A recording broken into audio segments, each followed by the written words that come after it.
تبارك الذي نزل الفرقان على عبده ليكون للعالمين نذيرا. السلام علیکم ورحمۃ اللہ وبرکاتہ. الحمد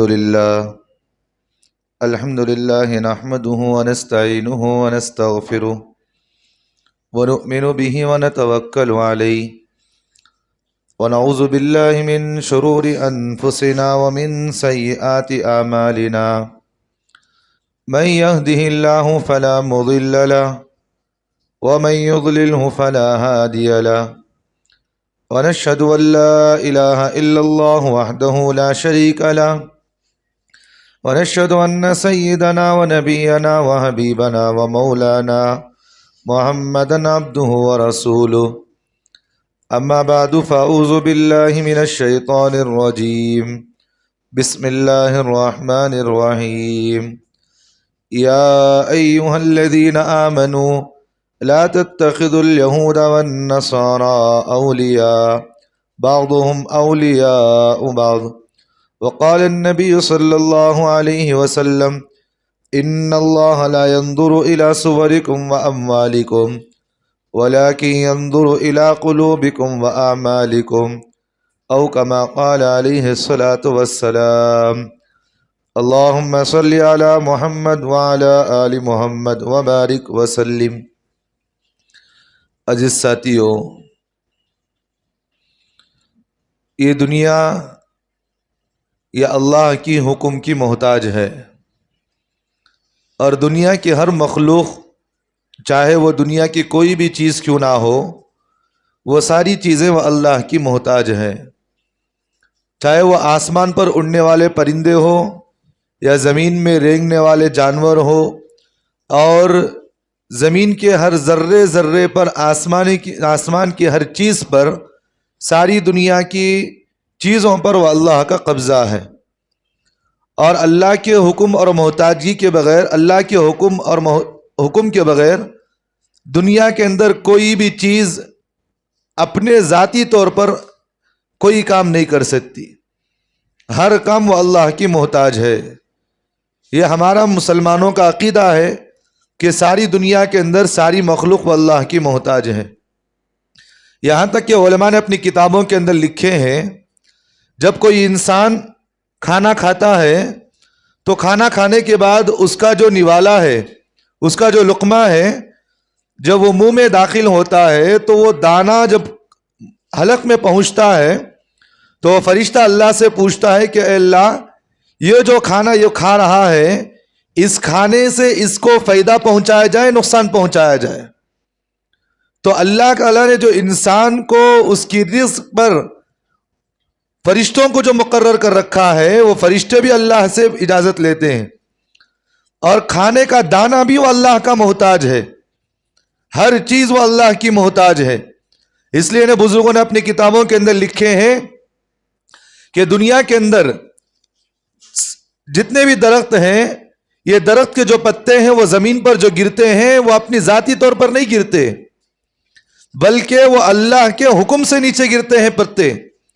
اور سمندر میں جو مچھلیاں مچھواروں کے ہاتھ میں جو قبضہ ہو جاتی ہیں، جال میں جو سپڑ جاتی ہیں، پکڑے جاتی ہیں، یہ خود سے نہیں پکڑے جاتی، بلکہ اللہ اپنی ذات سے اسے جو ہے پکڑایا جایا کرتا ہے. تو ہر چیز، ساری دنیا کی مخلوق وہ اللہ کی محتاج ہے.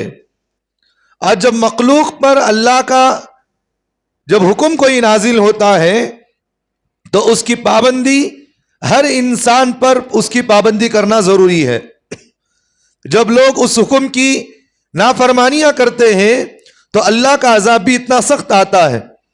بھائی جیسا مثال کے طور پر، جیسا کہ میں نے آپ کے سامنے بتایا ابھی بھی، کہ درخت پر جو پتے ہیں، وہ پتے جو ہے درخت سے گرتے نہیں بلکہ گرایا جاتا ہے. کیوں گرایا جاتا ہے؟ جیسا کہ بارہا میں آپ کے سامنے اس بات کو کہا ہوں کہ بزرگوں نے اپنی کتابوں کے اندر لکھے ہیں، جو مخلوق وہ اللہ کی عبادت سے غافل ہوتی ہے، وہ اللہ اس مخلوق کو فنا و برباد کر دیتے ہیں. تو درخت کے پتے بھی جب اللہ کی عبادت سے غافل ہوتے ہیں تو اللہ اس درخت کے پتوں پتوں کو درخت سے نیچے گرا دیتے ہیں. جیسا کہ اللہ نے قرآن مجید میں اللہ نے خود ارشاد فرمایا ہے سبح للہ ما فی السماوات و ما فی الارض. زمین و آسمان کے اندر جتنی بھی مخلوق ہیں وہ اللہ کی تسبیح بیان کرتی ہیں. کوئی مخلوق ایسی نہیں جو اللہ کی تسبیح بیان نہیں کرتی. اب انسان کو بھی اللہ نے یہی حکم دیا ہے کہ میں نے تمہیں پیدا کیا ماں کے پیٹ سے لے کر دنیا کے اندر بھی میں نے تمہیں جو ہے ہر چیز کی ساری ضرورتیں پوری کی. قبر میں جانے کے بعد بھی تم میرے محتاج رہو گے, وہاں بھی تم میرے محتاج ہو. تمہارے اعمال کے بنا پر تمہیں جنت نہیں جا جائے گا. تمہارے اعمال ذریعہ ہے کہ جنت میں تم جا سکتے ہو. یہ عمل سے تمہارا ذریعہ ہے کہ بھئی تم جنت میں جا سکتے ہو, لیکن جنت میں جانا اور نہ جانے کا فیصلہ وہ میرے ہاتھ میں ہے, میرے قبضے قدرت میں ہے. بھئی ڈاکٹر کسی آدمی کو یہ گولی دیتا ہے تو یہ بتاتا نہیں کہ بھئی اسی گولی سے تمہیں شفا ملے گی. بات سمجھ میں آ رہی نہیں آ رہی؟ ڈاکٹر کسی آدمی کو اگر گولی دے یا انجیکشن دے یا گلوکوز چڑھائے تو ڈاکٹر اس بات کو یقین سے نہیں کہہ سکتا کہ بھئی یہ گولی تجھے نفع پہنچائے گی, بلکہ یہ چیز تجھے ذریعہ ہے کہ تجھے جو ہے صحت مند بنا سکتی ہے, لیکن صحت دینے والی ذات وہ اللہ کی ہے. یہ چیز عبادت کا عقیدہ ہمارے پاس ہے. ساری دنیا کی مخلوق بھی اللہ نے ہی تعلیم ہمیں دے رکھے کہ ہر چیز چاہے وہ کوئی بھی کیوں نہ ہو, یہ ہم جو اعمال ہم کر رہے ہیں یہ ہمیں ذریعہ ہے جنت میں لے جانے کا. جنت میں لے جانا یہ ذریعہ ہے کہ انسان جو ہے اعمال کرے. جنت میں بھیجنا یا نہ بھیجنا یہ اللہ کے قبضے قدرت میں ہے. اس لیے میرے بھائیوں, بعض مرتبہ آدمی اپنے نیکیوں پر اتنا غرور کرتا ہے کہ بھئی میں نیک گزار ہوں, میں عبادت گزار ہوں, میں تہجد گزار ہوں, میں حاجی ہوں, فلاں ہوں فلاں ہوں فلاں ہوں. جیسا کہ میں بارہا آپ کے سامنے یہ مثال میں بیان کیا ہو کہ بعض مرتبہ انسان کو اس کا نیک عمل بھی جہنم میں لے جانے کا ذریعہ بنے گی. نیک عمل بھی. ایک آدمی نمازی ہے, اگر نماز میں اس نے نیت لوگوں کو دکھانا مقصد ہے تو وہی نماز اسے جہنم میں لے جانے کا ذریعہ بنے گی. بنتی نہیں بنتی ہے بھئی. ایک آدمی اللہ تعالیٰ قیامت میں ایک آدمی کو اٹھائیں گے, اسے پوچھیں گے تو نے دنیا کے اندر کیا کیا؟ کہے گا کہ اللہ تو نے مجھے جان دی, مال دی, یہ ساری چیزیں تو مجھے دے رکھی تھی, یہ ساری چیزیں میں نے تیرے راستے میں خرچ کیا. یہ جو جان میں نے تجھے دیا تھا اے اللہ میں نے اس جان کو تیرے رات میں کھڑے ہو کر تیری عبادت میں کرتا تھا, دن میں روزے رکھتا, رات میں عبادت کرتا, اللہ تجھے راضی کرنے کے لیے میں جو ہے نیک عمل کرتا تھا. اب کیونکہ دلوں کی بات وہ اللہ جاننے والے ہیں. بات سمجھ میں آ رہی نہیں آ رہی؟ ہم تو صرف ظاہر کے مکلف ہیں, دل کی بات وہ اللہ جاننے والے ہیں. اس لیے آج ہمارے مسلمانوں کے اندر دیکھیں, کوئی بھی اگر کوئی داڑھی جبہ پہن کر اللہ اللہ کہتا ہوا تسبیح لے کر چلے جائے تو ہم اسے بزرگیت کی سرٹیفکیٹ دے ڈالتی. بہت بڑے اللہ والے حضرت, انہوں بہت بڑے بزرگ حضرت, بولتے نہیں بولتے. بٹھا کر کلمہ پوچھو تو ایک کلمہ نہیں آتا ان کو, ہے نہیں ہے. آج کل جو مزاروں کے پاس جو پیری مریدی کا دھندا کھولے ہوئے ہیں, آپ ان سے پوچھو کہ بھئی تم نماز پڑھتے نہیں پڑھتے, ان سے پوچھو. بات سمجھ میں آ رہی؟ آج جو مزاروں کے پاس بیٹھ کر پیری مریدی کا دھندا جو کھولے ہوئے ہیں, یہ بزرگیت کا دھندا کھولے ہوئے ہیں, ہم ان سے پوچھیں کہ بھئی کیا تمہیں کلمہ یاد ہے؟ نماز پڑھتے ہو, رمضان کے روزے رکھتے ہو, زکوٰۃ دیتے ہو, لوگوں کے حقوق کو ادا کرتے ہو؟ کہتے ہیں حضرت نماز دل سے پڑھنا سو حضرت. بولتے نہیں بولتے؟ نماز دل سے پڑھنا حضرت, حج بھی دل سے کرنا سو. آج کل دیکھا جاتا ہے کہ بھئی بعض لوگوں کو ہمارے پاس ایسے بھی واقعات ہمارے پاس آئے ہیں, بھئی اللہ کے رسول صلی اللہ علیہ وسلم نے ہمیں اس بات کی ہمیں تعلیم دیے ہیں, حج کرنے کے لیے آدمی کو مکہ جانا پڑتا ہے. پڑتا نہیں پڑتا ہے؟ لیکن آج کل کچھ لوگوں سے پیسہ مانگ لیتے, کہتے کہ کہاں تمہیں وہاں جاتے مکہ مدینہ, چلو اس مزار کے چکر لگا لو, تمہیں حج کا ثواب مل جاتا ہے. یہاں سے یہ لوگوں کو دھوکہ دینا نہیں ہوا ہے. یہ تو میں کہہ رہا ہوں کہ بھئی اگر کوئی آدمی ہمارے سامنے داڑھی اور چھپا پہن کر صرف ہاتھ میں تسبیح پکڑ لے تو ہم بزرگیت کے سرٹیفکیٹ دے دیتے ہیں. لیکن اللہ کے پاس ایسا نہیں, بلکہ اللہ انسان کے دل کو دیکھتے ہیں. ان اللہ لا ينظر الى صورکم واموالکم ولکن ينظر الى قلوبکم واعمالکم. اللہ تعالیٰ کہتے ہیں میں انسان کے عمل کو نہیں بلکہ اس کے دل کو دیکھتا ہوں. کیا مقصد ہے اس کے دل کے اندر؟ تو اللہ تعالیٰ کا یہی منشا, اللہ تعالیٰ یہی کہتے ہیں کہ بھئی عمل وہ کیا جائے جو عمل مجھے منظور ہو, ایسا عمل کرنا چاہیے. تو بہرحال میرے بھائیوں, انسان کو عمل یہ جنت میں لے جانے کا ذریعہ ہے, لیکن عمل پر مغرور کرنا, عمل پر غرور کرنا, عمل پر تکبر کرنا, عمل کی وجہ سے یہ سمجھنا کہ بھئی میں سب سے بڑا ولی ہوں, تو یہی عمل جہنم میں لے جانے کا ذریعہ بنے گی انسان کو.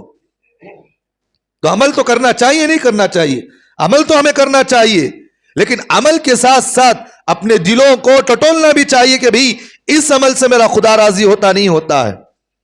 حضرات صحابہ کے بارے میں یہ بات لکھی ہوئی ہے, جب بھی حضرات صحابہ کوئی بھی عبادت کرتے تو اللہ کے پاس اس عبادت کی مقبولیت کے لیے, اس عبادت کی قبولیت کے لیے اللہ کے سامنے دن رات اس عبادت کی قبولیت کروایا کرتے تھے.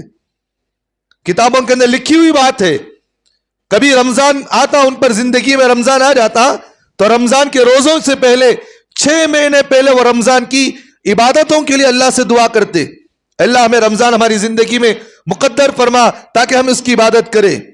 جیسا کہ اللہ کے رسول صلی اللہ علیہ وسلم کی ایک دعا ہے, اللہم بارک لی فی رجب و شعبان و بلغنا رمضان, اللہم بارک لنا فی رجب, اللہم بارک لنا فی رجب و شعبان. اللہ تعالیٰ, اللہ کے رسول صلی اللہ علیہ وسلم کی دعا ہے یہ, اے اللہ ہمیں جو ہے رجب میں شعبان میں برکت عطا فرما تاکہ ہم اس کے ذریعے سے رمضان کے اندر تیری عبادت کر سکیں. اور صحابہ عبادت کے بعد اس عبادت کی مقبولیت کے لیے 6 مہینے اللہ سے دعا کرتے کہ اللہ جو ہم نے رمضان میں روزے رکھے, جو عبادت کی, اللہ تو اس عبادت کو قبول فرما. یہ صحابہ کی عادت تھی. تو میرے بھائیوں, ہمارے لیے بھی ضروری ہے کہ ہم وہ عبادت کریں جو ہمارا اللہ ہمیں چاہتا ہے. اور جب آدمی اللہ کا بن جاتا ہے, جب دنیا کے اندر کوئی بھی اسے تکلیف پہنچے تو سب سے پہلے اللہ اس کے ساتھ کھڑا ہوتا ہے. بات سمجھ میں آ رہی نہیں آ رہی؟ بھئی جب کوئی بندہ اللہ کا مقرب بن جاتا ہے, محبوب بن جاتا ہے, وہ آدمی کا ہر چیز, ہر اس آدمی کی ہر دل کی کام, جو بھی وہ کام کرتا ہے اللہ تعالیٰ اس کام کو اس کی منشا کے مطابق اللہ تعالیٰ کرواتے ہیں. جیسا کہ علامہ اقبال رحمۃ اللہ علیہ کا ایک شعر ہے, جیسا کہ ہم بارہا سنتے ہیں, کہ محمد سے وفا تو نے تو ہم تیرے ہیں. پڑھتے نہیں پڑھتے؟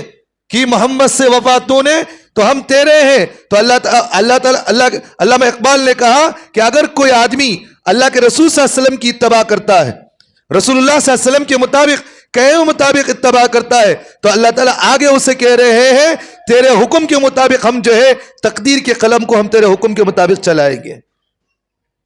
بات سمجھ میں آ رہی نہیں آ رہی؟ تو میرے بھائیوں, ہمارا ہر منشا جیسا اللہ چاہتے ہیں ویسا ہم عبادت کریں, اپنے نفس کو ہم اللہ کے حکم کے تابع ہم چلائیں. تو جو آدمی اللہ کے حکم کے مطابق اپنی زندگی گزارتا ہے تو اللہ تعالیٰ اس کی ہر ضرورت کو پوری کرتے ہیں.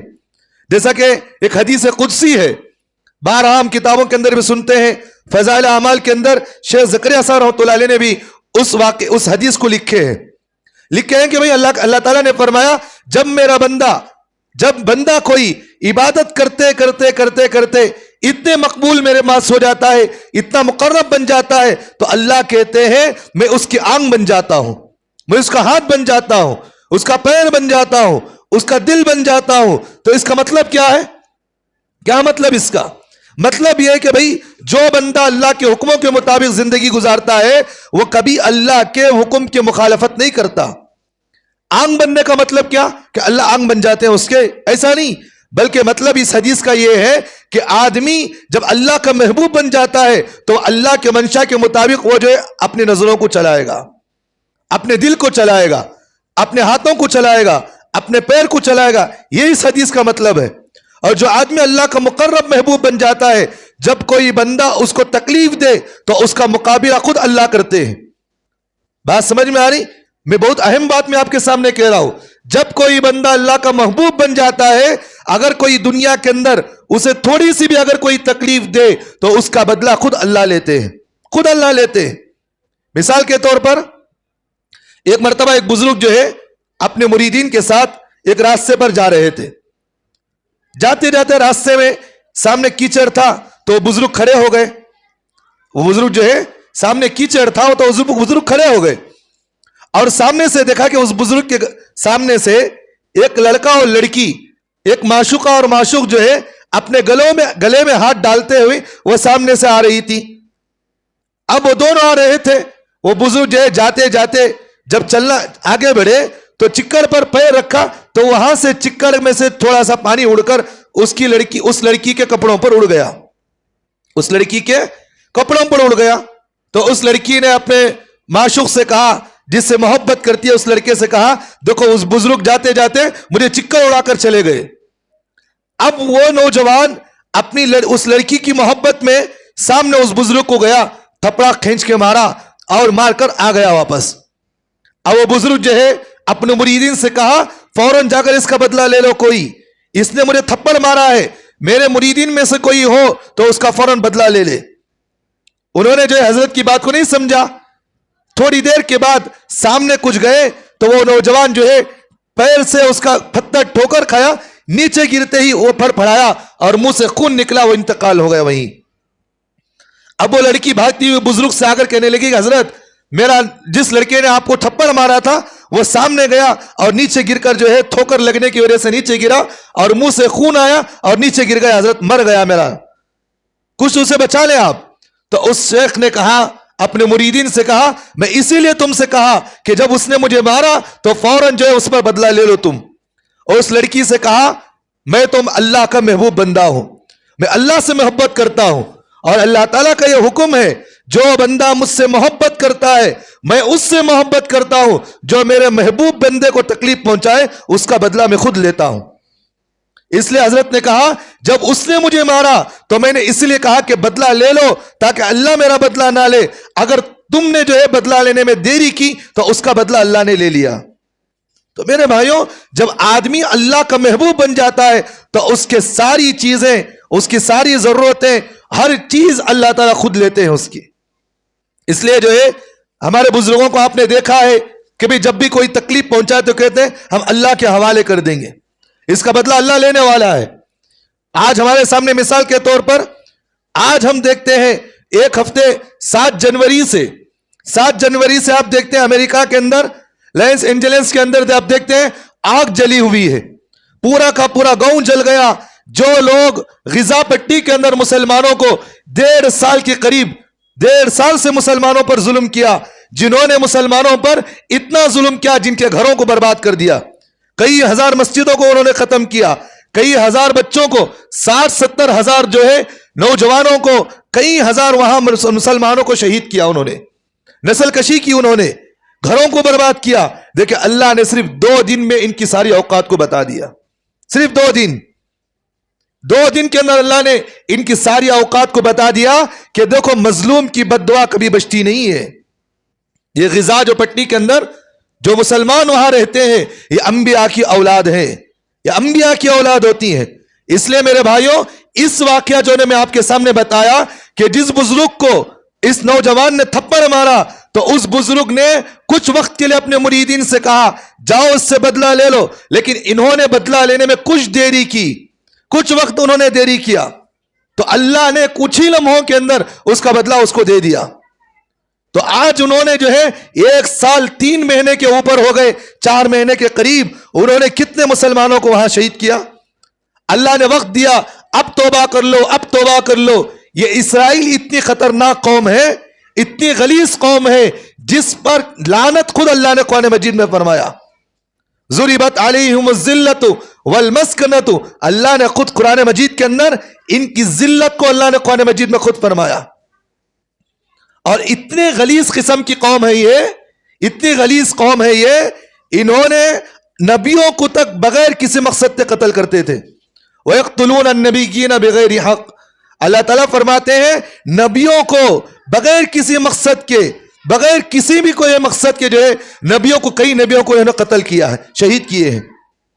حضرت زکریا علیہ السلام کے بارے میں لکھا ہے یہودیوں نے حضرت زکریا علیہ السلام کو بیچ سے جو ہے سر پر سے جو ہے آرا رکھتے ہوئے بیچ سے انہیں کاٹا گیا. حضرت زکریا علیہ السلام کو، حضرت یحییٰ علیہ السلام کو بغیر کسی مقصد کے حضرت یحییٰ علیہ السلام کو قتل کر دیا گیا. حضرت عیسیٰ علیہ السلام کو آپ نے سنا ہے، بارہا اپنے قرآن مجید کے اندر تفسیروں میں آپ سنتے رہتے ہیں، ان یہودیوں نے عیسیٰ علیہ السلام کو, حضرت مریم کو انہوں نے زنا کی تہمت لگائی, حضرت عیسیٰ علیہ السلام کو انہوں نے قتل کرنے کا جو ہے منصوبہ بنایا, اور کئی نبیوں کو انہوں نے جو ہے بغیر کسی مقصد کے شہید کر دیا کرتے تھے. ایسی قوم اور ایسی ذلیل قوم جو دنیا کے اندر اللہ نے ان پر ذلیل اور ان پر جو اللہ نے ذلت اور رسوائی کا اللہ نے حکم دیا ہے, یہ ذلیل قوم ہے یہ. اور جس کی ذلت اللہ خود بیان کرے, بتاؤ وہ کوئی آدمی اچھا ہو سکتا ہے؟ 2 دن کے اندر اللہ نے ساری اوقات ان کو بتا دیا. تو میرے بھائیوں, اگر کسی کی طاقت اگر دنیا میں کسی کی بھی ہے, وہ اللہ کی ذات کی ہے, اور اللہ کے سامنے دنیا کا کوئی بھی انسان مقابلہ نہیں کر سکتا, مقابلہ نہیں کر سکتا. میں کچھ اشارتاً آپ کے سامنے بتاتا ہوں. سورہ فیل کے اندر جو اللہ نے ایک واقعے کو جو بیان کیا ہے, ابرہا جس نے اپنی ساری فوج کے ساتھ مکہ کو منہدم کرنے کے لیے, توڑنے کے لیے جب مکہ کے اندر داخل ہونے کی کوشش کی, اللہ نے اس قوم کو برباد کرنے کے لیے, اس کے سارے لشکر کو اللہ نے برباد کرنے کے لیے صرف ابابیل چھوٹے پرندوں سے اللہ نے اس کی فوج کو برباد کر دیا. اللہ کے سامنے کوئی کسی کی اوقات نہیں ہوتی. اس لیے میرے بھائیوں, ان مظلوموں پر جو ظلم ہوا تھا, اللہ نے اس کا بدلہ دنیا کے اندر کچھ لمحوں کے اندر ان کو بتا دیا. اگر تم ابھی بھی نہیں سمجھ سکتے ہو, اگر تم ابھی بھی نہیں سمجھو گے, آگے تمہاری وجود کو ختم کر دیا جائے گا, وجود کو ختم کر دیا جائے گا. اور یہ لوگ مسلمانوں کے اتنے دشمن ہیں, اتنے مخالف ہیں. اللہ کے رسول صلی اللہ علیہ وسلم نے حدیث کے اندر اور حدیثوں کے اندر, کتابوں کے اندر, حدیث کی کتنی بھی کتاب ہے, سیاستہ کی جتنی بھی کتابیں ہیں, ان کتابوں کے اندر محدثین نے ایک باب باندھتے ہیں, کتاب الفتن, یعنی فتنوں کا جو باب ہے. قیامت کے قریب جو فتنے دنیا کے اندر وجود ہونے والے ہیں, آنے والے ہیں, تو اس حدیثوں کے اندر اللہ کے رسول صلی اللہ علیہ وسلم نے قیامت کے قریب جو فتنے دنیا کے اندر وجود ہونے والے ہیں, سارے فتنوں کو اللہ کے رسول صلی اللہ علیہ وسلم نے اپنی زبانی طور پر وہ چیزوں کو بتایا ہے. اور ان حدیثوں کے اندر اللہ کے رسول صلی اللہ علیہ وسلم کی ان باتوں کو بھی لکھی گئی ہیں جو اللہ کے رسول نے فرمایا قیامت کے قریب دجال آگا, اور دجال کا ساتھ دینے والے یہودی ہوں گے. اور یہودی اتنے مخالف ہیں کہ دنیا کے اندر مسلمانوں کو ختم کرنے کی انہوں نے قسم کھا رکھی ہے, قسم کھا رکھی ہے انہوں نے. اور اللہ کے رسول صلی اللہ علیہ وسلم نے فرمایا, ایک حدیث ہے جس میں اللہ کے رسول نے فرمایا, قیامت میں جب یہودیوں کو, قیامت کے قریب جب یہودیوں کو قتل کیا جائے گا, تو دنیا کے اندر جو پتھر ہوں گے وہ پتھر تک گواہی دیں گے, میرے پیچھے یہودی ہے, اس کو تم شہید, اس کو قتل کرو. جب حضرت عیسیٰ علیہ السلام دنیا کے اندر آئیں گے, حضرت عیسیٰ علیہ السلام جب دنیا کے اندر آئیں گے, تو اس وقت حضرت عیسیٰ علیہ السلام کو اس بات کا حکم دیا جائے گا, اب دنیا سے جو ہے کفر کو ختم کر دیا جائے, جہاں کہیں بھی کفر ہو اس کو ختم کر دیا جائے. حضرت عیسیٰ علیہ السلام ساری دنیا کے اندر جو ہے جنگ کا اعلان کریں گے, اور جنگ چلے گی. اس وقت دنیا کی ساری مخلوق یہودیوں کی مخالفت ہوتے ہوئے اور پتھر تک اس کی مخالفت کرتے ہوئے اپنی زبان سے وہ پتھر کہے گا. بھئی پتھر کبھی بولتا کیا؟ نہیں بولتا. لیکن قیامت کے قریب یہودیوں کی اگوائی خود دے گا اور یہ کہے گا کہ میرے پیچھے فلاں یہودی چھپا ہے, اس کو تم قتل کرو. ساری مخلوق ان کی مخالفت ہوگی. تو میرے بھائیوں, ان کی ذلت اور رسوائی یہی ہے کہ انہوں نے اللہ کے رسول صلی اللہ علیہ وسلم کو بھی قتل کرنے کی کوششیں کی ہیں. بنو قریظہ, بنو قنیقہ جو مدینہ منورہ کے اندر, یہ 2 قبیلے یہودیوں کے بڑے مشہور تھے, یہ بڑے مشہور تھے. اللہ کے رسول صلی اللہ علیہ وسلم کو کسی منصوبے کے نام پر بلایا, اور اللہ کے رسول کو کہا کہ اے نبی جی, ہم صلح کرنا چاہتے ہیں, ہم آپس میں محبت کرتے ہیں, ہم جو ایک دوسرے کو ملنا چاہتے ہیں. اللہ کے رسول صلی اللہ علیہ وسلم محبت کے خاطر, ملانے کے خاطر جب بنو نذیر کے قبیلے میں گئے, اللہ کے رسول کو نیچے بٹھا کر اوپر سے چکی کا پاٹ ڈھکلنے کی کوششیں کی گئی انہوں نے. جب اللہ کے رسول صلی اللہ علیہ وسلم کو معلوم ہوا تو مدینہ منورہ سے ان یہودیوں کو ایک ایک کرتے ہوئے نکالا گیا تھا. ایسی غلیظ قوم ہے یہ.